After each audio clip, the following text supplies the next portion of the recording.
Bismillahirrahmanirrahim. Assalamualaikum warahmatullahi wabarakatuh. Alhamdulillahi ala ihsani wa syukru lahu ala taufiqihi wa amtinanihi. Asyhadu an la ilaha illallah wahdahu la syarika lahu ta'ziman li sya'nihi wa asyhadu anna Muhammadan abduhu wa rasuluhu ila ridwanihi. Allahumma salli alaihi wa ala alihi wa ashabihi wa ikhwanihi. Kita lanjutkan pembahasan kita dari Surat Al-Fatah, surat ke-48, kita sampai pada ayat ke-18. Allah Subhanahu wa taala berfirman, "Laqad radiyallahu 'anil mu'minin idh yubayyi'unaka tahta asy-syajarah fa'alima ma fi qulubihim fa'anzala sakinata 'alaihim wa athabahum fathan qariba."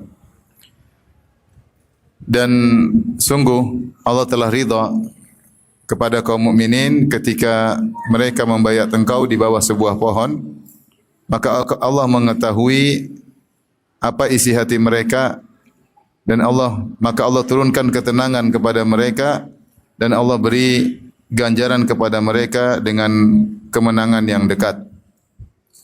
Ayat ini salah satu dari sekian banyak ayat yang memuji para sahabat. Ya. Karena dalam Al-Quran banyak sekali ayat-ayat yang memuji para sahabat. Di antaranya ayat ini, Allah telah ridha kepada mereka. Oleh karenanya di antara syiar khusus buat para sahabat, kita bilang radhiyallahu anhum. Radhiyallahu anhum. Ya. Dan di sini Allah bercerita tentang 1.400 atau 1.500 para sahabat yang berangkat bersama Nabi untuk umrah ketika umrah Al-Hudaybiyah, sebagaimana sudah kita jelaskan pada pertemuan-pertemuan sebelumnya. Dan ketika Rasulullah SAW sampai di Hudaybiyah, yang sekarang disebut dengan Syumaisi, Hudaybiyah sebagian kecil masuk tanah haram, sebagian besarnya di luar tanah haram, yang kenal dengan Syumaisi sekarang. Maka Rasulullah SAW pun ingin mengirim delegasi kepada orang-orang Quraisy. Maka ketika itu Rasulullah SAW mengirim Umar bin Khattab radhiyallahu anhu agar bertemu dengan orang-orang musyrikin untuk negosiasi. Tapi Umar menyarankan, kata Umar, ya Rasulullah, saya tidak ada yang membelaku, ya. Tidak ada orang yang yaqdab li, kabilahku tidak kuat, tidak ada yang membela aku. Dan kalau saya ke sana mungkin tidak bisa memberikan apa-apa, ya. Sebaiknya engkau mengirim Utsman bin Affan. Akhirnya Rasulullah SAW mengirim Utsman bin Affan radhiyallahu taala anhu. Akhirnya pergilah Utsman bin Affan radhiyallahu anhu masuk dan bertemu dengan orang kafir Quraisy, dan bahkan ketika itu dia dipersilahkan untuk umrah terlebih dahulu. Dikatakan kepada Utsman, silakan umrah, silakan tawaf. Kata Utsman, aku tidak akan tawaf sampai Rasulullah SAW tawaf. Ya, saya tidak akan tawaf sampai Rasulullah SAW tawaf. Dan ternyata Utsman tidak balik-balik. Utsman tidak balik-balik, bin Affan radhiyallahu anhu tidak balik-balik, sehingga Rasulullah menyangka Utsman telah dibunuh. Ada isu bahwasanya Utsman telah dibunuh. Maka ketika itu Rasulullah SAW pun memotivasi para sahabat untuk bertahan, untuk sabar melawan musuh. Akhirnya Rasulullah membaiat mereka. Rasulullah tidak tahu ilmu gaib, bagaimana kabar tentang Utsman, Rasulullah SAW tidak tahu. Akhirnya Rasulullah SAW pun membaiat para sahabat di bawah sebuah pohon, itu Syajaratus Samurah, pohon yang terkenal di Arab, ya, yang banyak durinya, pohon Samurah, ya. Maka Rasulullah SAW membaiat para sahabat di bawah pohon tersebut. Maka Allah abadikan dalam ayat ini. Bahkan dalam hadis Rasulullah SAW mengatakan tidak ada seorang pun yang membaiat di bawah pohon yang akan masuk neraka. Jadi mereka yang membaiat Nabi di bawah pohon ini semuanya dijamin surga, kecuali ada satu namanya Al-Jad bin Qais, yang ketika itu dia seorang munafik, ya. Maka dia saja yang tidak selamat. Adapun yang lainnya semuanya dijamin surga oleh Nabi SAW, dan jumlah mereka ada 1.400 atau sebagian mengatakan 1.500 orang. Kata Allah, Allah telah ridha kepada mereka. Laqad radhiyallahu 'anil mu'minin idh yubayyi'unaka tahta syajarah, tatkala mereka membaiat engkau di bawah sebuah pohon. Itu Allah ridha kepada mereka, dan ketika mereka sedang membaiat Nabi, Allah pun ridha kepada mereka, ya. Dan kalau Allah sudah ridha, ya, menunjukkan mereka akan masuk surga.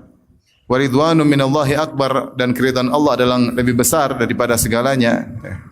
Dan ridha Allah bahkan lebih besar daripada nikmat surga itu sendiri. Ketika Allah sudah mengatakan Allah ridha kepada mereka, maka ini isyarat bahwasanya mereka dijamin masuk surga. Dan apalagi Nabi telah menjamin mereka tidak bakalan disentuh oleh api neraka. Maka di antara para sahabat yang dijamin masuk surga secara ta'yin, secara person-person adalah 1.400 orang yang ikut serta dalam perjanjian Al-Hudaybiyah. Mereka semua dijamin surga dan dijamin tidak akan masuk neraka. Kenapa? Di antara sebabnya fa'alima ma fi qulubihim, ya, Allah mengetahui bagaimana isi hati mereka, dan ini tazkiyah rekomendasi Allah Subhanahu wa taala tentang keikhlasan para sahabat, tentang hati mereka, ya. Dan banyak sekali Allah merekomendasi para sahabat terkait dengan hati mereka, ya. Seperti firman Allah Subhanahu wa taala, lil fuqara'il muhajirin alladziina ukhriju min diyarihim amwalihim yabtaguna fadlan minallahi wa ridwana wa yansuruna Allah wa rasulahu ulaika humus shadiqun. Ya, Allah puji kaum muhajirin yang kata Allah mereka terusir dari negeri mereka, dan mereka mencari karunia Allah, dan mereka mencari waridwana, mencari keridhaan Allah Subhanahu wa taala. Allah mengatakan ulaika humus shadiqun, dan mereka adalah orang-orang yang jujur iman mereka. Jadi mereka pergi meninggalkan kota Mekah untuk berhijrah ke Madinah karena iman mereka yang jujur, ya. Kemudian juga Allah memuji orang-orang penduduk Madinah, walladzina tabawwa'u ad-dara wal imana min qablihim yuhibbuna man hajara ilaihim, dan seterusnya. Jadi banyak, ya. Seperti juga nanti di akhir ayat, ya, Allah mengatakan di akhir surat Al-Fatah tentang para sahabat, Muhammadur Rasulullah walladzina ma'ahu asyiddau 'alal kuffar rahama'u bainahum tarahum ruk'an sujada yabtaguna fadlan minallahi wa ridwana. Mereka sujud dan rukuk karena mereka mencari keridhaan Allah Subhanahu wa taala. Jadi Allah berbicara tentang hati para sahabat, bahwasanya yang direkomendasi oleh Allah bukan secara zahirnya aja. Zahirnya Allah sebutkan mereka rukuk, mereka sujud.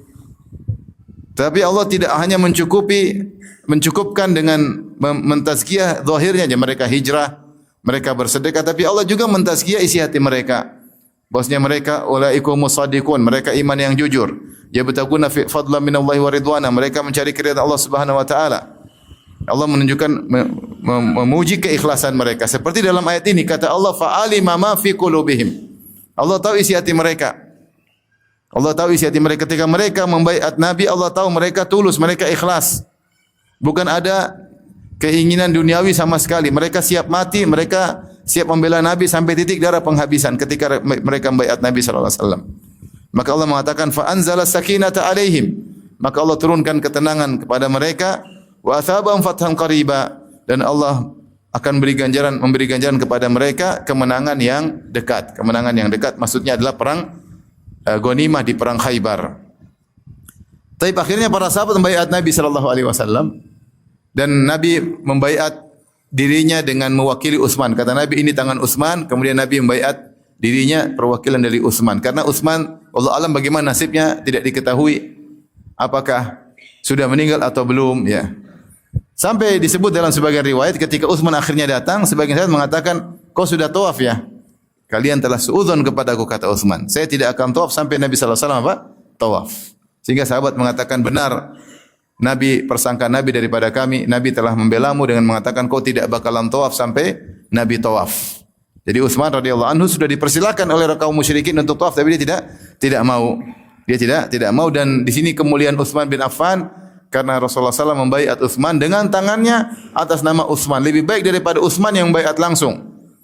Karena wakil menunjukkan keutamaan yang diwakili. Ketika Utsman diwakili oleh Nabi SAW dan menggunakan tangan Nabi untuk membaiat Nabi sendiri, menunjukkan keutamaan Utsman bin Affan radhiyallahu taala anhu. Dan juga menunjukkan keberanian Utsman ketika dia diutus oleh Nabi untuk masuk di markas kaum musyrikin dan kemungkinan dia dibunuh. Makanya ketika beliau datang terlambat, diduga dia telah dibunuh. Ini menunjukkan keberanian Utsman bin Affan radhiyallahu taala anhu untuk menjadi delegasi Rasulullah sallallahu alaihi wasallam untuk masuk di tengah-tengah markas kaum musyrikin. Taib. Kisah pohon ini, pohon samurah ini disebut dengan Syajaratul Ridwan karena Allah mengatakan laqad radhiyallahu 'anil mu'minin. Allah telah ridha kepada kaum mukminin, ya. Dalam ayat ini, ya, ini menunjukkan para sahabat radhiyallahu anhum. Demikian juga dalam ayat yang lain surat Taubah Allah mengatakan wasabiqunal awwaluna minal muhajirin wal ansar walladzina tabauhum bi ihsan radhiyallahu anhum wa radu'an. Allah ridha kepada para sahabat muhajirin dan ansar dan mereka juga ridha kepada Allah, ya. Secara umum Allah ridha kepada muhajirin dan ansar dan spesifik Allah juga menyebutkan Allah ridha kepada 1.400 sahabat yang membaiat Nabi sallallahu alaihi wasallam, maka pohon tersebut dikenal dengan Syajaratul Ridwan, yaitu pohon Ridwan karena disitulah Allah memberi statement Allah ridha kepada 1.400 orang tersebut. Bagaimana si pohon ini? Maka dalam sebagian riwayat menunjukkan bahwasanya pohon ini tidak diketahui lagi tempatnya di mana, ya. Tempatnya di mana, ya. Seperti dalam hadis, ya.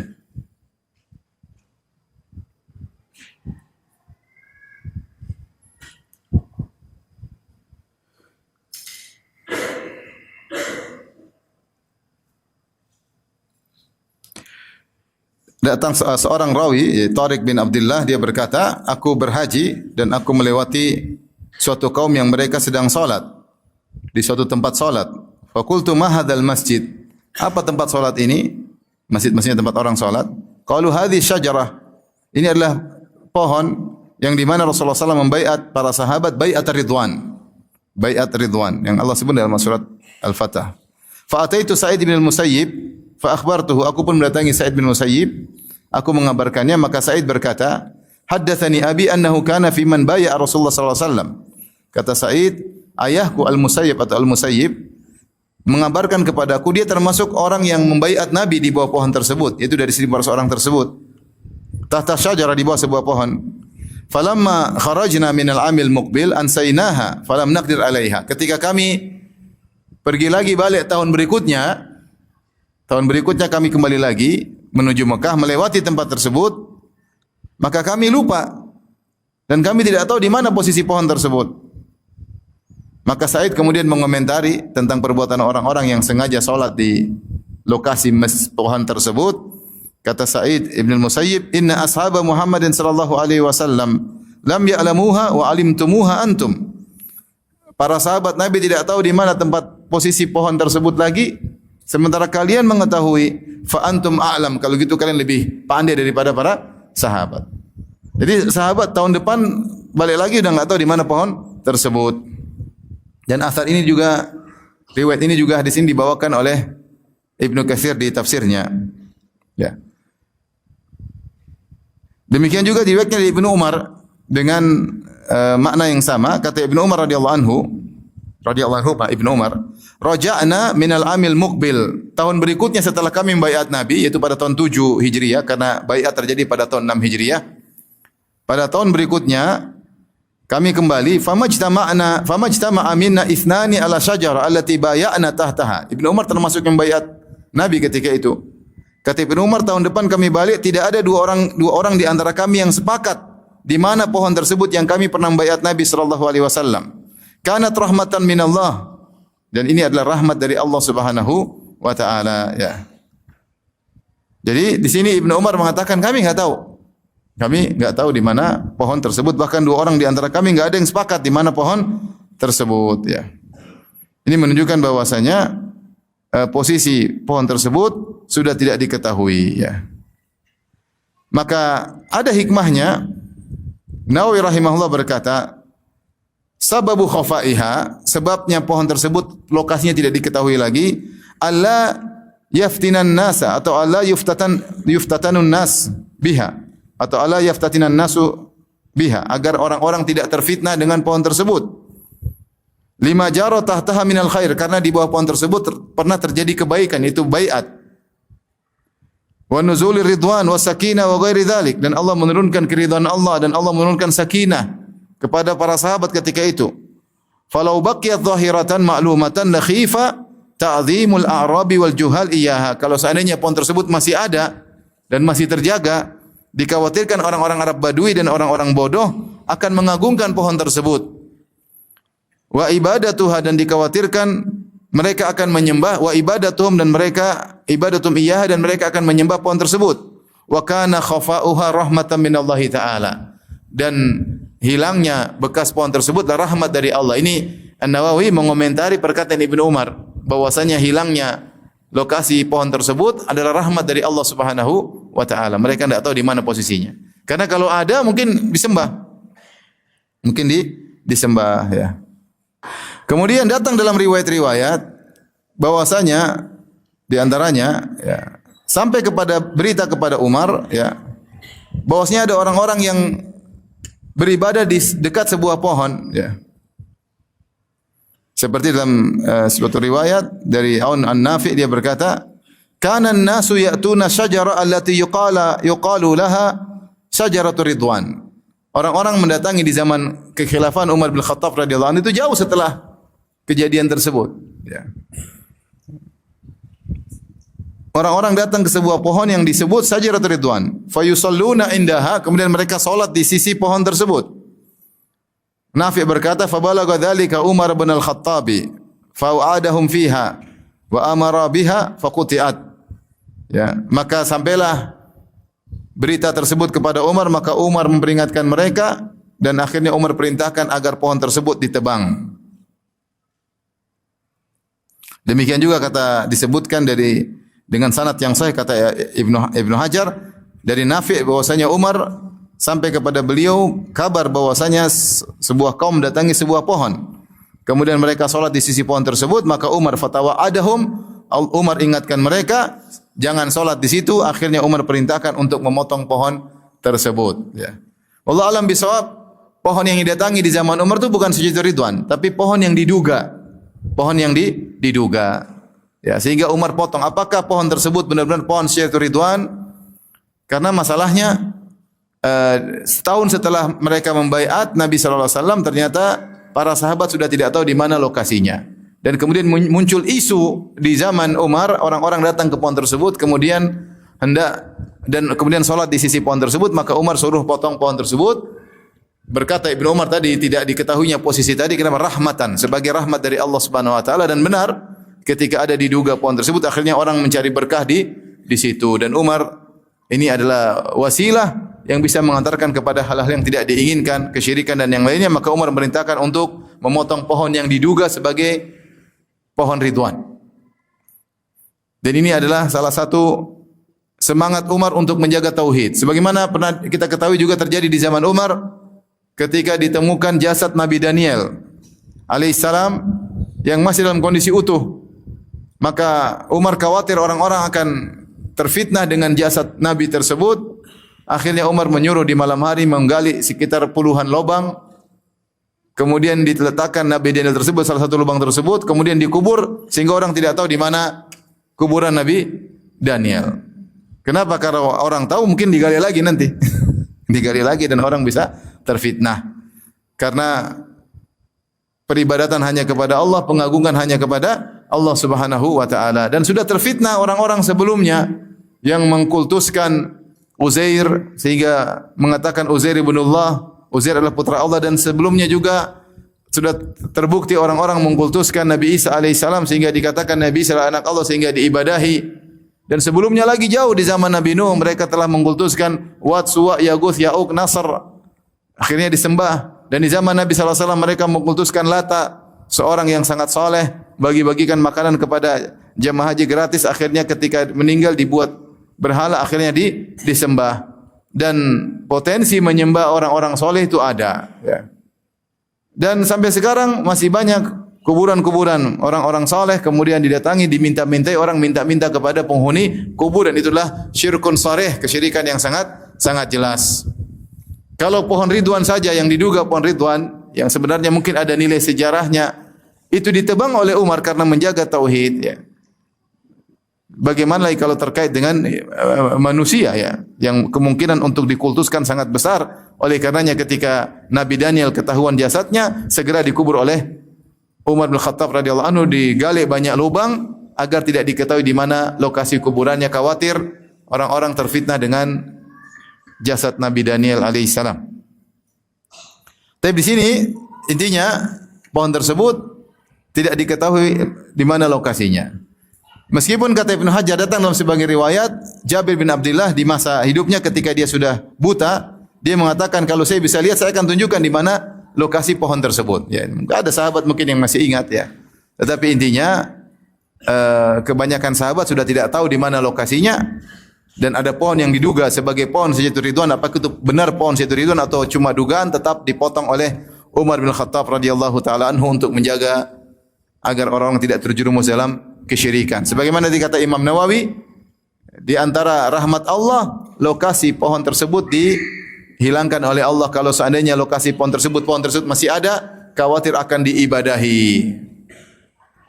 Karena setan selalu ada. Kecuali setan sudah mati, ya mungkin kita enggak usah takut dengan syirik.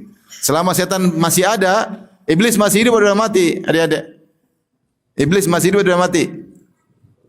Masih hidup. Masih hidup. Kalau iblis masih hidup berarti dia menggoda, dan di antara yang paling dia gunakan agar orang terjerumus dalamnya adalah syirik. Maka dia akan semaksimal mungkin menjerumuskan dalam kesyirikan dengan menghiasi hal-hal di antaranya dengan pengkultusan, gulu berlebih-lebihan sampai terjerumus pada kesyirikan. Dan banyak orang-orang terjerumus dalam kesyirikan gara-gara orang saleh. Saya sendiri pernah ketemu orang sekarang mahasiswa Madinah, dia mengaji sama seorang orang soleh lah ya. Sampai dia kemana-mana dia merasa dilihat oleh orang soleh tersebut sama gurunya. Sampai kalau dia mau maksiat dia takut ketahuan. Bukan karena takut kepada Allah tapi takut kepada orang soleh ini. Saya diskusi sama dia. Sekarang dia udah kenal sunnah dan dia jadi ustaz. Alhamdulillah. Awalnya dia begitu. Dia merasa kemana-mana dilihat oleh gurunya tersebut. Sehingga dia mau macam-macam, dia takut. Ini guru saya lihat. Jadi takutnya bukan kepada Allah tapi takutnya kepada orang yang soleh tersebut. Ini kesyirikan. Ini kesyirikan. Taib, kita lanjutkan. Maka karena mereka hati yang tulus, siap mati untuk membela Rasulullah sallallahu alaihi wasallam, taat kepada Nabi sallallahu alaihi wasallam, Allah mengatakan fa alima ma fi qulubihim.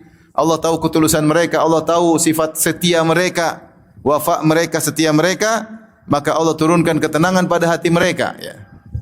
Kemudian juga sehingga mereka tenang, siap berkorban, mereka tenang. Wa asabahum fathan qariba, dan Allah janjikan kepada mereka Allah kemenangan yang disegerakan. Yang disebut kemenangan tersebut adalah perang Khaybar.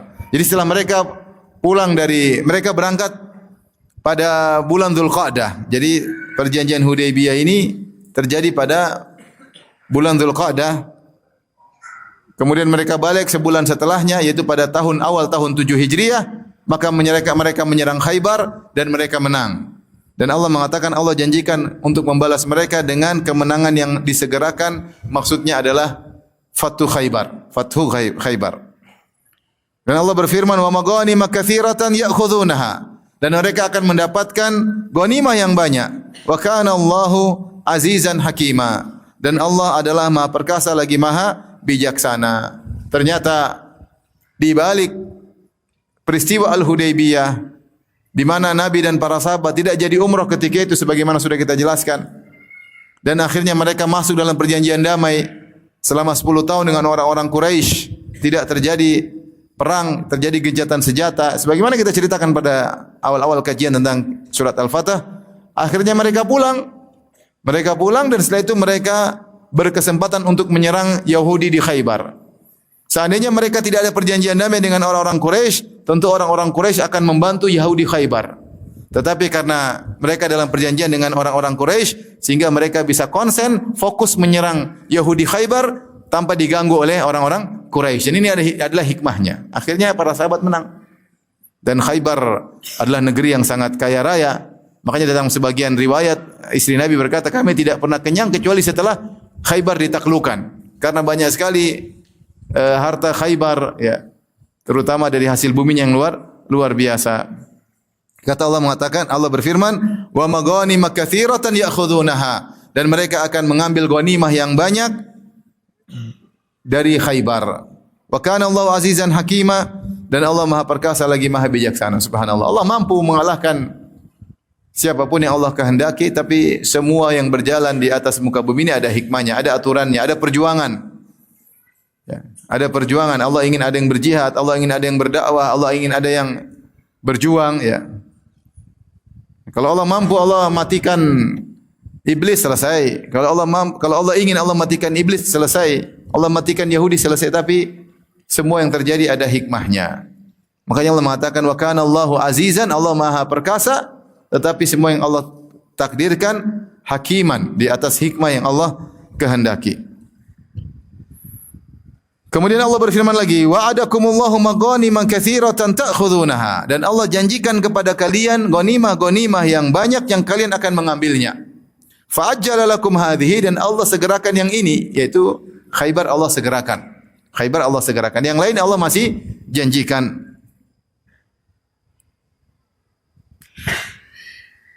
Dan kata para ulama, yang dalil bahwasanya jika para mujahidin mereka berjihad niat benar-benar karena Allah, tidak ada niat untuk duniawi sama sekali, bahkan tidak ada niat untuk mencari ghanimah, lantas mereka dapat ghanimah, maka tidak mengurangi jatah mereka di akhirat. Tidak mengurangi jatah mereka di akhirat karena mereka tulus. Oleh karenanya 1.400 orang sahabat ini ketika mereka tulus membaiat Nabi sallallahu alaihi wasallam, Allah berikan mereka ganjaran ghanimah. Seandainya ganjaran ghanimah mengurangi pahala mereka di akhirat, maka rugi mereka mengambil ghanimah tersebut. Tetapi ternyata Allah berikan ganjaran tersebut, ghanimah tersebut tidak mengulangi pahala mereka di akhirat kelak sama sekali, ya, sama sekali. Karena mereka niatnya murni untuk akhirat, ya, murni untuk akhirat, ya. Para ulama hanya mengatakan pahala di akhirat bisa berkurang jika niat akhirat tercampur dengan duniawi, selain riya tercampur dengan duniawi. Selama niat akhirat lebih mendominasi, namun ada niat duniawi, maka ini bisa mengurangi ganjaran di akhirat. Ya. Sebenarnya dalam hadis, jika seorang berjihad kemudian mengambil ghanimah, ta'ajjalu sulusai, ya, maka pasukan yang berangkat berjihad kemudian ingin mengambil ghanimah, kemudian dia mengambil ghanimah tersebut, maka mereka telah menyegerakan 2/3 pahala mereka, yaitu pahala mereka di akhirat berkurang. Adapun kalau niatnya murni karena Allah Subhanahu wa taala, kemudian mendapatkan kemenangan, mendapatkan ghanimah, maka tidak mengurangi pahala mereka di akhirat sama sekali. Wallahu taala alam bisawab. Allah berfirman, wa'adakumullahu maghanima katsiratan ta'khudunaha. Dan Allah janjikan kepada kalian, di sini kata para ulama, tadinya Allah menggunakan dhamir hum ya'khudunaha wa maghanima katsiratan ya'khudunaha. Dan ghanimah yang banyak yang mereka ambil, maksudnya para sahabat yang baiat Nabi di bawah pohon Ridwan. Pada ayat berikutnya, pada ayat ke-20 Allah mengatakan wa'adakumullah, Allah kata ganti dengan kum, antum. Kata ganti orang kedua jamak, yang tadi kata ganti orang ketiga jamak, hum wa maghanima katsiratan ya'khudunaha, mereka mengambil ghanimah yang banyak, maksudnya para sahabat yang baiat di bawah pohon Ridwan. Sekarang Allah menggunakan kata ganti antum, wa'adakumullahu maghanima katsirah. Allah janjikan kalian untuk mendapatkan ghanimah yang banyak, ta'khudunaha, yang kalian ambil, yaitu ini berlaku bukan cuma kepada para sahabat tapi seluruh kaum muslimin sampai hari kiamat kelak. Ya, dengan syarat mereka beriman, bertakwa kepada Allah, maka mereka bisa meraih ghanimah-ghanimah yang lain yang banyak. Fa ajjala lakum hadhihi, dan Allah menyegerakan yang ini, yaitu ghanimah di perang Khaybar. Wa kaffa aydiyan nasi ankum, dan Allah menahan tangan-tangan orang lain untuk menyerang kalian, yaitu dengan hikmah Allah Subhanahu wa taala, sehingga ketika kaum muslimin menyerang Khaybar, orang-orang Quraisy tidak membantu Yahudi karena mereka dalam perjanjian damai dengan kaum muslimin, ini perjanjian Hudaybiyah. Dan ini hikmahnya sehingga kaum muslimin bisa konsentrasi melawan Yahudi Khaybar. Walitakuna ayatan lil mu'minin, dan ini sebagai bukti bagi orang-orang yang beriman bahwasanya Allah tolong mereka dengan cara Allah Subhanahu wa taala. Padahal ketika mereka para sahabat melakukan perjanjian Hudaybiyah, mereka sedih. Sebagaimana sudah kita ceritakan, mereka sedih karena mereka harus pulang, tidak jadi umrah, dan mereka harus menyembelih onta-onta mereka, dan mereka harus pulang perjalanan 450 kilo, 400 kiloan tanpa ada hasil umrah, tanpa melihat Ka'bah sama sekali. Tapi ternyata itu cara Allah agar mereka menang dalam perang Khaybar. Setelah itu mereka akan menaklukkan Mekah pada tahun 8 Hijriah. Allah punya cara sendiri. Makanya Allah mengatakan walitakuna ayatan lil mu'minin, bahwasanya kejadian ini merupakan tanda kebesaran Allah, bukti kebesaran Allah bagi kaum mukminin. wa yahdiyakum siratan mustaqima, dan Allah beri petunjuk kepada kalian kepada jalan yang lurus, kepada jalan yang lurus. Setelah itu Allah berfirman lagi tentang ghanimah yang lain pada ayat ke-21. Kata Allah Subhanahu wa taala, wa ukhra lam taqdiru 'alaiha. Dan ada kemenangan-kemenangan yang lain yang belum kalian mampu atasnya. Qad ahatallahu biha, dan Allah telah menguasainya. Wa kana Allahu ala kulli syai'in qadira, dan sungguhnya Allah Maha Kuasa atas segala sesuatu. Ayat ini kata para ulama terkait dengan kemenangan kaum muslimin di kemudian hari, bahwasanya sekarang ada tempat-tempat yang kalian tidak mampu. Wa ukhra lam taqdiru 'alaiha, dan ada ghanimah-ghanimah yang kalian belum mampu di saat itu, yaitu Persia, Romawi, kalian belum mampu. Ketika terjadi perjanjian Hudaybiyah tahun 6 Hijriah, kaum muslimin belum mampu menyerang Romawi. Kaum muslimin belum mampu menguasai Persia, tapi kata Allah, nanti kalian akan menguasai. Makanya Allah mengatakan, lam taqdiru 'alaiha, kalian belum mampu saat ini, tapi nanti kalian akan mampu. Qad ahatallahu biha, Allah telah menguasainya dan Allah akan berikan kepada kalian pada waktunya.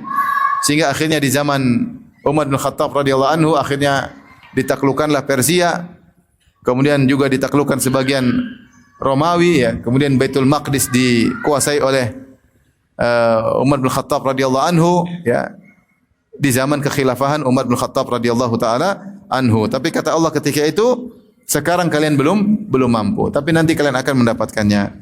Wa kana Allahu ala kulli syai'in qadir, dan itu semua Allah Maha Kuasa. Itu mudah bagi Allah untuk menangkan kalian di kesempatan-kesempatan yang lain. Kemudian Allah mengatakan, walau qatalakumul ladzina kafaru lawallawul adbara thumma la yajiduna waliyya wala nasira.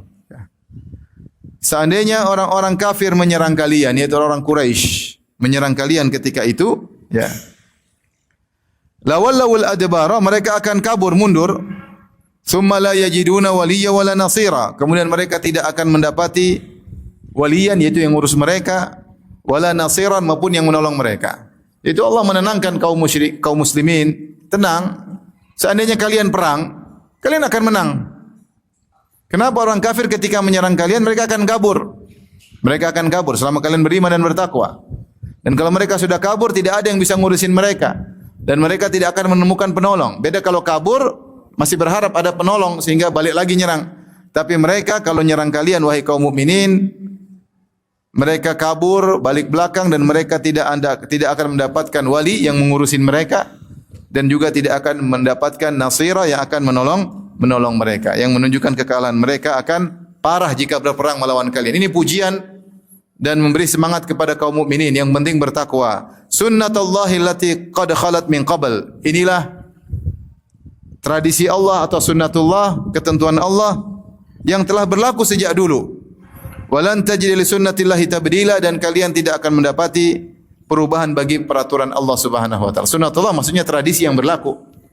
Allah, tradisi yang berlaku di bumi ini, bahwasanya kaum mukminin kalau perang melawan kaum musyrikin, selama kaum mukmin beriman pasti menang. Pasti menang, mereka pasti kabur. Karena kemenangan di tangan Allah Subhanahu wa taala. Dan ketika kaum muslimin kalah, pasti ada yang salah dengan kaum muslimin. Ada yang salah dengan kaum muslimin. Ikhwan dan akhwat yang dirahmati Allah Subhanahu wa taala, dan ayat-ayat yang menunjukkan sunnatullah yang berlaku ini sangat banyak. Seperti firman Allah Subhanahu wa taala, ya ayyuhalladzina amanu in tansurullaha yansurkum wa yutsabbit aqdamakum. Wahai orang yang beriman, jika kalian menolong Allah, Allah akan tolong kalian dan Allah akan kokohkan kaki-kaki kalian. Kata Allah, wala yansurannallahu man yansuruh, innallaha laqawiyyun aziz. Alladzina in makkannahum fil ardi aqamus salat wa atawuz zakat wa amaru bil ma'ruf wa nahu 'anil munkar walillahil 'aqibatul umur. Kata Allah Subhanahu wa taala, sungguh Allah akan menolong orang-orang yang menolong Allah. Pasti menang, enggak mungkin enggak menang. Kata Allah Subhanahu wa taala, laqad nasarakumullahu fi mawatin katsira. Sungguh Allah telah menolong kalian dalam banyak peperangan. Yang tolong Allah Subhanahu wa taala, kemenangan dari Allah Subhanahu wa taala. Allah juga berfirman, laqad nasarakumullahu bi badri wa antum adillah. Sungguh Allah telah menolong kalian dalam perang Badar padahal jumlah kalian cuma sedikit. Allah berfirman, "Kam min fi'atin qalilatin ghalabat fi'atan katsiratan biiznillah." Betapa banyak jumlah sedikit mengalahkan jumlah yang banyak. Kemenangan di tangan Allah. Kata Allah Subhanahu wa taala, "Qulillahumma malikal mulki tu'til mulka man tasha wa tanzi'ul mulka mimman tasha wa tu'izzu man tasha wa tudhillu man tasha biyadikal khair." Dialah Allah Subhanahu wa taala, ya, pemilik kekuasaan. Tu'til mulka man tasha. Kau berikan kekuasaan kepada siapa yang kau hendaki. Kau cabut kekuasaan dari siapa yang kau kehendaki. Wa tu'izzu man tasha, kau muliakan siapa yang kau kehendaki. Wa tudhillu man tasha, dan kau hinakan siapa yang kau kehendaki. Semua kemenangan dari Allah Subhanahu wa taala. Dan ini sesuatu yang pasti. Jika beriman bertakwa pasti menang. Tapi kalau tidak beriman tidak bertakwa repot. Makanya saya akan bacakan bagaimana nasihat Umar bin Khattab ketika Umar bin Khattab radhiyallahu anhu mengirim Sa'ad bin Abi Waqqas untuk menyerang Persia. Nasihat yang sangat indah, ya, yang menunjukkan bahwasanya peraturan Allah, kalau terjadi peperangan orang kafir pasti kabur, itu pasti terjadi dengan syarat kita beriman dan bertakwa. Namun kenapa kalau terjadi sebaliknya karena kita bermasalah. Karena kita bermasalah, kurang iman, kurang takwa, kurang percaya kepada Allah Subhanahu wa taala, bersandar kepada kemampuan, bersandar kepada jumlah yang banyak. Lupa bahwasanya kemenangan murni hanya karena Allah, terjebak dalam ujub, terjebak dalam kemampuan, merasa pede dan banyak hal sehingga menjadikan kaum muslimin tidak menang-menang. Saya bacakan perkataan nasihat Umar bin Khattab ketika mengutus Sa'ad bin Abi Waqqas untuk menyerang Persia. Jumlah mereka sedikit. Perjalanan jauh dari Madinah menuju Irak. Jauh. Menuju Persia jauh. Pasukan sedikit, musuh terlalu banyak. Apa kata Umar bin Khattab radhiyallahu anhu? Amma ba'du. Fa inni amuruka wa man ma'aka minal ajnad bi taqwallah ala kulli hal. Aku perintahkan engkau wahai Sa'ad bin Abi Waqqas dan juga kepada seluruh pasukan untuk bertakwa kepada Allah dalam setiap kondisi. Fa inna taqwallahi afdhalul uddati 'alal adu. Sungguhnya takwa kepada Allah itulah senjata terbaik untuk melawan musuh. Wa aqwal makidati fil harb, dan dia strategi terbaik dalam peperangan. Takwa kepada Allah, strategi terbaik. Wa amuruka wa mamna'aka an takunu ashadda ihtirasan minal ma'asi minkum min aduwikum. Dan saya perintahkan engkau wahai Sa'ad bin Abi Waqqas dan juga kepada pasukanmu untuk lebih waspada kepada maksiat daripada waspada kepada musuh kalian. Ini Sa'ad bin Waqqas yang dinasihati oleh Nabi, sudah dijamin surga oleh Nabi. Nabi mengatakan Sa'ad fil jannah. Sa'ad bin Waqqas di surga. Tetapi meskipun dijamin surga, tetap dinasihati oleh Umar. Umar bilang apa? Kau dan pasukanmu bertakwa kepada Allah. Senjata terbaik adalah takwa. Ya. Dan hati-hati dengan maksiat. Lebih harus hati-hati kepada maksiat daripada hati-hati kepada musuh kalian. Fa inna dzunubal jaysh akhwafu alaihim min aduwwihim. Sungguhnya dosa-dosa pasukan lebih menakutkan daripada musuh mereka, lebih mengkhawatirkan daripada musuh mereka. Innama yunsarul muslimuna bi ma'siyati aduwwihim. Sungguhnya kaum muslimin dimenangkan oleh Allah karena maksiat musuh mereka. Walaula dzalika lam takun lana bihim quwwah. Kalau bukan karena takwa dan maksiat mereka, takwa kita dan maksiat mereka, tentu kita tidak punya kekuatan. Lianna adadana laisa ka adadihim, karena jumlah pasukan kita tidak seperti jumlah pasukan mereka, jauh, mereka sangat banyak. Wala uddatuna ka uddatihim, dan persiapan kita, senjata kita tidak seperti senjata mereka. Kaum muslimin apa senjatanya zaman itu? Sederhana, panah. Sementara orang-orang Romawi, orang-orang Persia sudah jadi negara mungkin ribuan tahun yang lalu. Kaum muslimin baru saja jadi negara kecil di Madinah baru puluhan tahun. Sementara Romawi atau Persia yang mereka lawan sudah ribuan tahun. Ditinjau dari jumlah pasukan, kaum muslimin punya puluhan ribu, mereka mungkin 1 juta pasukan. Tidak ada perbandingan.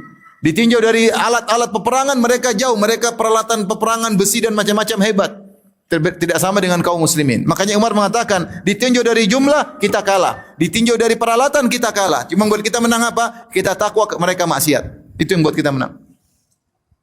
Kemudian kata Umar bin Khattab radhiyallahu anhu, "Fa idza stawaina fil ma'siyah, kana lahumul fadl alaina fil quwwah." Kalau ternyata kita sama-sama maksiat, kita maksiat, mereka juga maksiat, maka mereka akan lebih kuat daripada kita.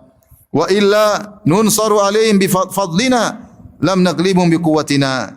Karena kita hanya bisa menang dengan ketakwaan kita, kita tidak pernah menang dengan kekuatan fisik kita, kekuatan senjata kita. Wa alamu. Kemudian Umar melanjutkan nasihatnya kepada Sa'ad bin Abi Waqqas. Ketahuilah, anna alaikum fi masirikum hafazatan min Allah ya'lamuna ma taf'alun. Ketahuilah, ketika kalian berjalan dari Madinah menuju Al-Qadisiyah, menuju tempat peperangan, menuju markas orang Persia, sungguhnya bersama kalian hafazah malaikat yang mencatat amal kalian. Malaikat-malaikat tersebut tahu apa yang kalian kerjakan. Subhanallah, Umar ingatkan tentang bahaya maksiat karena malaikat terus mencatat.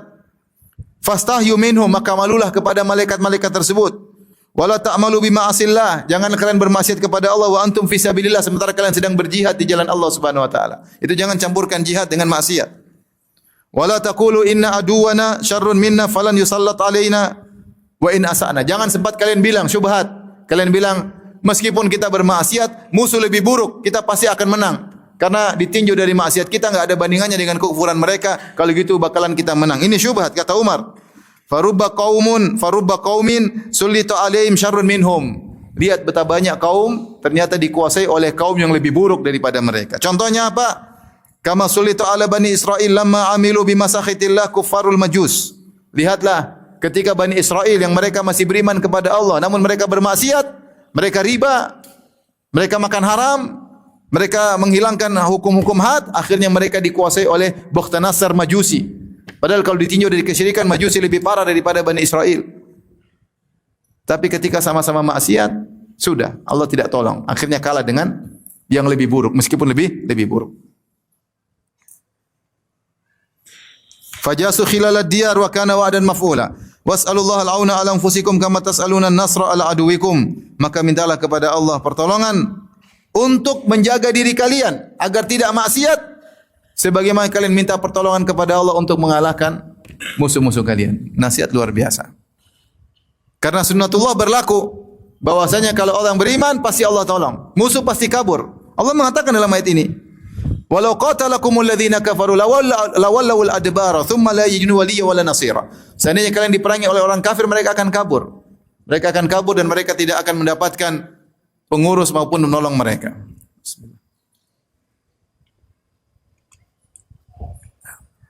Allah berfirman, "Sunnatullahi allati qad khalat min qabl." Ini peraturan Allah, tradisi Allah, sunnatullah yang telah berlaku sejak dulu.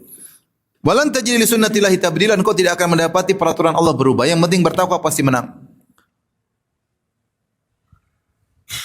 Wa'adallahu alladhina amanu minkum wa amilus solihat la yastakhlifannahum fil ardi kama istakhlafal ladzina min qablihim wa la yumakkinannahum dinahum alladzi irtadha lahum wa la yubaddilannahum min ba'di khaufihim amna ya'budunani la yusyrikuna bi syai'a. Kata Allah, Allah janjikan kepada orang beriman di antara kalian beramal saleh, Allah akan menjadikan mereka berkuasa di atas muka bumi. Dan Allah akan ridha dengan agama mereka dan Allah akan menjadikan rasa takut mereka dengan keamanan. Jadi siapa yang beriman, dia akan ditolong oleh Allah Subhanahu wa taala. Ini mencakup urusan besar, urusan negara. Tapi secara umum, ini ayat juga berlaku pada urusan kecil kita. Kalau kita beriman bertakwa, kita akan ditolong dalam urusan pribadi masing-masing orang. Kapan kita tidak ditolong? Ketika kita menjauh dari Allah. Kalau kita dekat dengan Allah, Allah mengatakan, Wallahu yuhibbus sabirin. Allah mencintai orang yang sabar. Allah bersama orang-orang yang bertakwa. Siapa yang bertakwa, siapa yang bersabar, Allah akan bersama dia. Nabi Yusuf berkata, "Innahu may yattaqi wa yasbir, fa inna Allah la yudhi'u ajral muhsinin." Siapa yang bersabar dan bertakwa bersabar, Allah tidak akan menyia-nyiakan orang yang beramal saleh. Pasti ada hasil indahnya, pasti ada happy endingnya. In tasbiru wa tattaqu la yadurrukum wa in tasbiru wa tattaqu la yadurrukum kaiduhum syai'a. Ya. Kalau kalian bersabar bertakwa, makar mereka tidak akan beri mudarat kepada kalian. Baik, kita lanjutkan. Setelah itu pada ayat ke-24 Allah berfirman, "Wa huwal ladzi kaffa aydiyahum ankum wa aydiyakum anhum bi batni Makkah min ba'di an adfarakum alaihi wa kana Allah bima ta'maluna basira."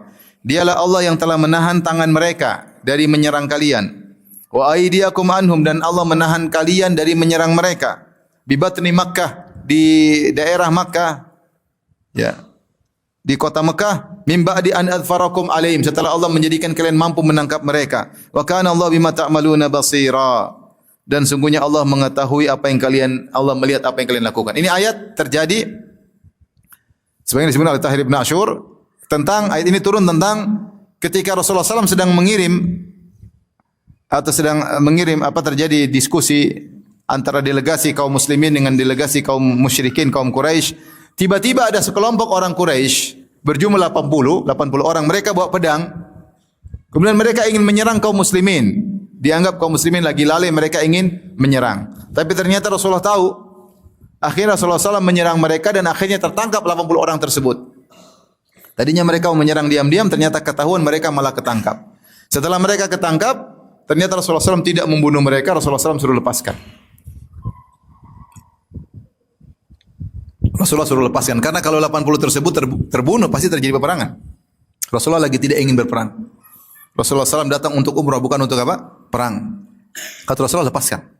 Akhirnya mereka pulang. Maka di sini Allah itu nikmat. Kata Allah, "Huwallazi kaffa aydiyahum ankum." Dialah Allah yang telah mencegah mereka menyerang kalian. Wa kaffa aydiyakum anhum, dan mencegah kalian membunuh mereka min ba'di an adfarakum alaihim. Setelah Allah menjadikan kalian mampu menangkap mereka. Wa kana Allah bima ta'maluna basiran. Allah Maha melihat semua yang kalian lakukan. Ya. Tujuannya baik, ternyata di balik itu artinya terjadilah perjanjian Hudaybiyah dan akhirnya ada kemenangan perang Khaybar, ada Fatu Makkah dan seterusnya. Setelah itu ada kebaikan-kebaikan, kaum muslimin banyak orang kafir masuk Islam seperti saya sudah sampaikan. Ketika terjadi perjanjian Hudaybiyah, kaum muslimin jumlahnya sekitar cuma 2000. Tahun 6 Hijriah kaum muslimin jumlahnya cuma 2000 atau 3000. Ketika Fatu Makkah, perjanjian kaum muslimin sudah jumlahnya 10.000. Berarti ada orang masuk Islam 7.000 dalam waktu 2 tahun kurang. Berapa ribu? 7.000. Dan ini luar biasa. Padahal Nabi berdakwah sejak beliau menjadi Nabi sampai tahun 6 Hijriah. Itu berapa? 13 tambah 6. 19 tahun. Yang masuk Islam cuma 3.000-an. Tapi ketika terjadi perjanjian Hudaybiyah, terjadi interaksi antara kaum musyrikin dengan kaum muslimin. Gencatan senjata. Ada yang ke Mekah, ada yang ke Madinah. Akhirnya mereka mengenal Islam dengan tenang. Akhirnya 7.000 orang masuk Islam. Ternyata itu di antara kemenangan. Makanya Allah menamakan Hudaybiyah dengan Fathan, kemenangan. Di antaranya 7.000 orang masuk Islam dan di antaranya Rasulullah akhirnya mudah untuk mengalahkan Yahudi di Khaybar. Setelah itu kemudian mengalahkan orang-orang Mekah di Fatu Makkah pada tahun 8 Hijriah. Kemudian Allah lanjut apa sudah ini? Lanjut sebentar ya. Biar kita tinggalkan 2 ayat terakhir pertemuan berikutnya. Allah berfirman ayat 25, "Humul ladzina kafaru wa saddukum 'anil masjidil haram wal hadiya ma'kufan ay yablugha mahillah." Mereka orang kafir, orang Quraisy. Wa saddukum 'anil masjidil haram, Allah mencela mereka. Mereka mencegah kalian untuk umrah. Padahal kode etik ketika itu kalau ada yang umrah tidak boleh dicegah. Siapapun datang untuk beribadah di Ka'bah enggak boleh dicegah. Dan kaum muslimin datang ketika itu Nabi bersama 1.400 orang datang untuk beribadah. Harusnya mereka tidak boleh dicegah. Maka ketika orang kafir Quraisy mencegah mereka untuk masuk tanah haram, maka ini perbuatan tercela. Karena Nabi tidak sedang berperang, mau ibadah. Harusnya kalau ibadah secara kode etik negara ketika itu dibiarkan, tapi mereka ternyata tidak membiarkan. Kata Allah, "Wal hadiya ma'kufan ayyabulugha mahillah." Di antara akibatnya akhirnya hewan-hewan hadiyu tidak bisa sampai ke tempatnya. Apa itu hadiyu? Hadiyu adalah hewan yang dibawa ketika umrah atau ketika haji untuk dipotong di Mekah. Kalau dahulu hadiyu itu dibawa umrah dan haji, tapi sekarang hadiyu cuma buat haji. Padahal zaman dahulu hadiyu umrah juga dibawa. Terkadang hewannya dilepas aja tanpa orangnya. Dilepas sampai Mekah untuk disembelih karena Allah Subhanahu wa taala. Dan ketika Nabi umrah dengan 1.400 orang, Nabi bawa dengan sahabat sekitar 70 ekor onta untuk disembelih di Mekah. Gara-gara mereka tertahan tidak bisa umrah, Allah mengatakan wal hadyu ma'kufan ayyablugha mahillah. Ma'kufan yaitu tertahan dari akafa. Ma'kuf yaitu tertahan dari hewan-hewan tersebut tertahan tidak bisa sampai pada tempatnya, tidak sampai bisa masuk tanah haram. Karena Nabi SAW di Hudaybiyah di tanah halal, tidak bisa masuk tanah haram untuk disembelih. Walaula rijalun mu'minun wa nisa'un mu'minatun lam ta'lamuhum an tata'uhum fatusibuhum minhum ma'arratun bighairi ilm. Kata Allah Subhanahu wa taala, dan kalau bukanlah karena laki-laki kaum mukminin dan perempuan yang kaum mukminat yang tidak kalian ketahui sehingga kalian bisa membunuh mereka yang menyebabkan kalian ditimpa dengan kesusahan tanpa sepengetahuan kalian. Tentu Allah akan menjadikan mereka berperang melawan kalian. Jadi maksudnya ayat ini, di antara hikmah Allah jelaskan, apa hikmahnya kalian tidak perang lawan orang Quraisy? Bukan kita sampaikan ketika terjadi perjanjian Hudaybiyah, Umar ngajak perang. Umar mengatakan, ya Rasulullah, ngapain kita ngalah? Kita perang aja lawan mereka ya Rasulullah. Alaysa qatlana fil jannah wa qatlahum fin nar? Bukankah kalau kita berjihad, yang mati di antara kita masuk surga, yang mati mampus mereka masuk neraka? Kata Nabi, benar. Kemudian kata Umar, kalau gitu falima nu'ti daniyata fi dinina? Ngapain kita mengalah? Kata Rasulullah, ini Rasulullah walastu a'sih. Saya ini utusan Allah dan saya tidak akan bermaksiat kepada Allah. Artinya saya melakukan perjanjian Hudaybiyah ini perintah Allah. Saya enggak bisa apa-apa lagi. Dan kita tahu kebiasaan Nabi, kalau belum ada wahyu Nabi berdiskusi dalam segala hal. Ketika peperangan, perang Badar Rasulullah diskusi, perang Uhud Rasulullah diskusi, perang Khandaq Rasulullah diskusi. Bahkan Rasulullah mengambil pendapat sahabat. Ketika Hudaybiyah Rasulullah tidak diskusi. Kenapa Rasulullah tidak musyawarah, tidak diskusi? Karena perintah Allah. Dia mengatakan, saya utusan Allah, walastu a'si, dan saya tidak akan membangkang perintah Allah. Saya disuruh perjanjian Hudaybiyah ini yang suruh Allah, enggak mungkin saya perang.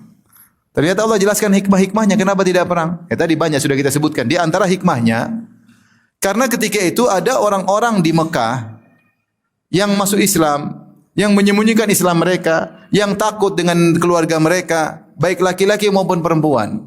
Kalau kalian menyerang, bisa jadi kalian membunuh mereka, orang-orang ini. Kata Nabi, kalian tidak tahu siapa mereka, karena mereka menyembunyikan Islam mereka, mereka takut. Kalian masuk, mungkin mereka dipaksa perang, akhirnya mereka dibunuh oleh kalian sendiri. Kalau kalian melakukan demikian, maka kalian akan dicerca, dihina. Akan dikata orang Quraisy, lihat Muhammad bunuh umatnya sendiri. Lihat Muhammad melakukan peperangan di tanah suci. Akan banyak fitnah. Maka di antara hikmah Allah, Allah bilang tidak usah perang. Allah lebih tahu tentang hikmah yang terbaik. Meskipun Umar waktu itu protes sama para sahabat. Semuanya ingin apa? Perang. Tapi yang lebih tahu hikmah siapa? Allah Subhanahu wa taala. Allah bilang enggak. Maka Allah jelaskan di antara hikmahnya,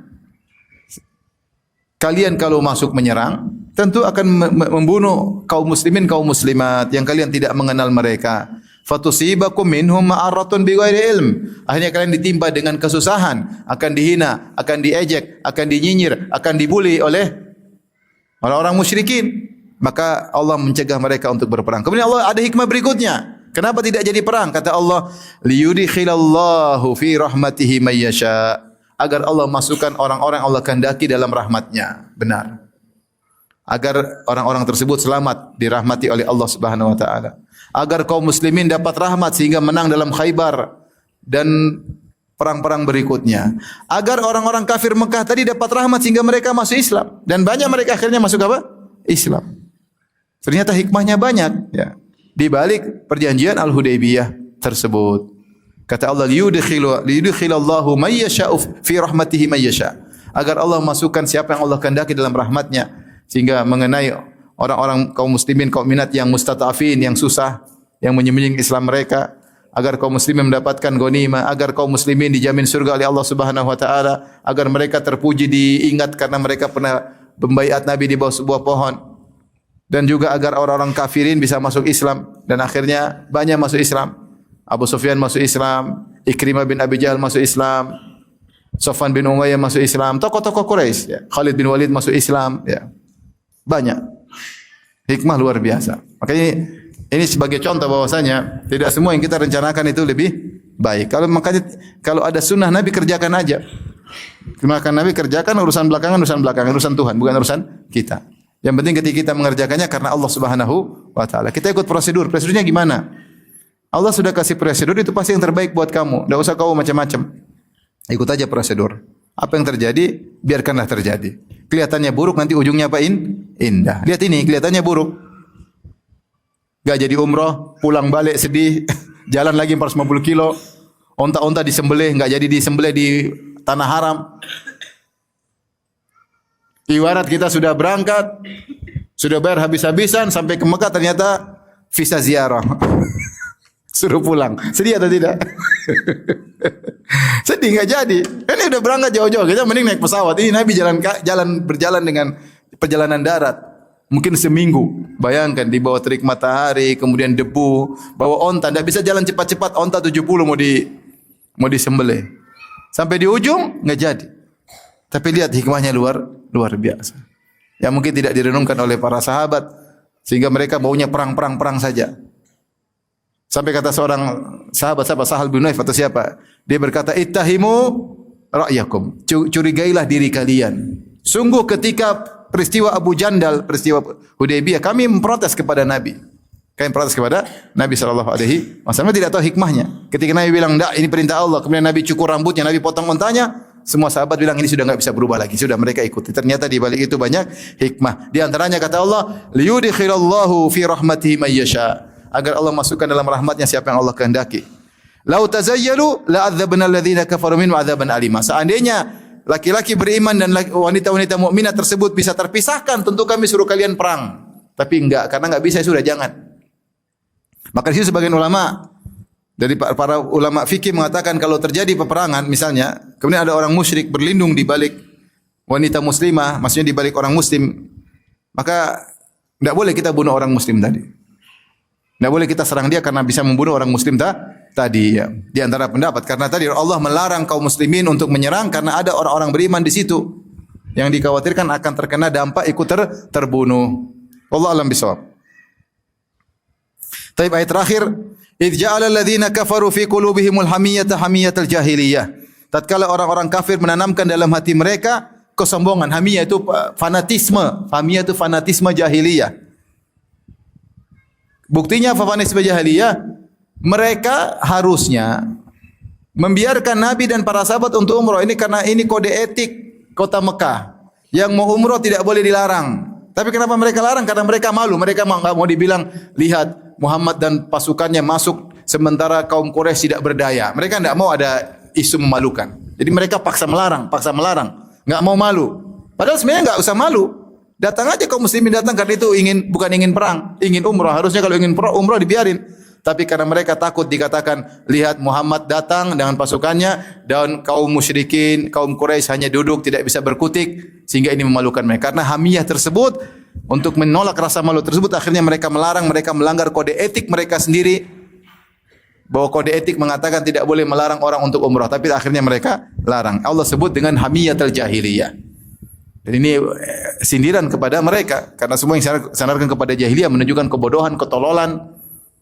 Fa anzalallahu sakinatahu ala rasulih. Sebaliknya Allah menurunkan ketenangan kepada rasulnya. Tenang. Ala rasulihi wa alal mu'minin, dan akhirnya kaum mukminin juga diberikan ketenangan oleh Allah Subhanahu wa taala. Wa alzamahum kalimatat taqwa wa kanu ahaqqa biha, dan Allah melazimkan mereka kalimat takwa, itu kalimat tauhid. Wa kanu ahaqqa biha, dan mereka lebih berhak untuk mendapatkan ketakwaan tersebut atau kalimat tauhid tersebut. Wa ahlaha, dan mereka ahli tauhid. Dan ini salah satu ayat pujian kepada sahabat. Karena ketika Allah mengatakan Allah melazimkan para sahabat untuk memegang kalimat tauhid, la ilaha illallah. Kata Allah, wa kanu ahaqqa biha, dan mereka lebih berhak untuk memegang kalimat takwa tersebut daripada orang-orang kafir Quraisy. Wa ahlaha, dan mereka ahli tauhid. Ini pujian kepada para sahabat yang menunjukkan sifat mereka terpatri di atas tauhid. Wa kana Allahu bikulli syai'in alima, dan Allah Maha mengetahui segala sesuatu. Demikian yang saya sampaikan, ikhwan dan akhwat rahmatillah subhanahu wa ta'ala. Insyaallah tinggal 2 ayat kita pertemuan berikutnya tentang 2 ayat yang indah tentang keutamaan para sahabat insyaallah taala. Allah taala alam bisawab. Demikian saja, wabillahi taufiq hidayah. Assalamualaikum warahmatullahi wabarakatuh.